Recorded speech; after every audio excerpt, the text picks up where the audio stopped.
IVF చికిత్సలో 25% భారీ discount, free doctor consultation, free ultrasound scan, logo launch, Andro max advanced male infertility centre ను కూడా ప్రారంభించారు.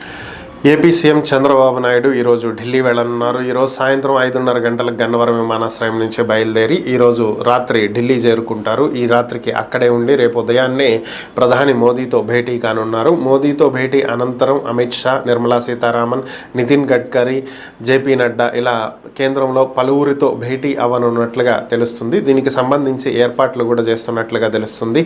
ముఖ్యంగా చంద్రబాబు ఇప్పుడు ఇంత హడావిడిగా ఢిల్లీ వెళ్ళడానికి గల కారణాలు ఏంటి అనేది కనుక ఒకసారి పరిశీలించినట్లయితే త్వరలో కేంద్ర ప్రభుత్వం పార్లమెంట్లో బడ్జెట్ ప్రవేశపెట్టబోతుంది. ఈ బడ్జెట్లో ఏపీకి ప్రత్యేకమైనటువంటి ప్రాధాన్యత ఉండేలాగా విభజన హామీలకు సంబంధించి కేంద్రం నుంచి కొంత హామీ తీసుకోవడానికి, అలాగే ఆర్థిక లోటులో ఉన్నటువంటి ఏపీని ప్రత్యేకంగా ఆదుకోవాలని చెప్పి కోరటం, ఆహార శుద్ధికి సంబంధించినటువంటి పరిశ్రమలు, అలాగే ఇక్కడ ఇతర దేశాల నుంచి ఇండియాలో పెట్టుబడులు పెట్టాలి అని చెప్పి వచ్చేటువంటి పారిశ్రామికవేత్తలను ఏపీకి రప్పించడానికి, కొత్తగా ఏపీలో పరిశ్రమలు నెలకొల్పటం, అలానే కేంద్ర ప్రభుత్వ సంస్థలు కొన్ని ఏపీలో పెట్టాల్సి ఉన్నాయి. వాటికి సంబంధించి ఇలా అనేకమైనటువంటి అంశాలకు సంబంధించి కేంద్రంతో చర్చించి ఏపీకి కావలసినటువంటి వాటిని సాధించుకోవటానికి వెళ్ళబోతున్నట్లుగా తెలుస్తుంది.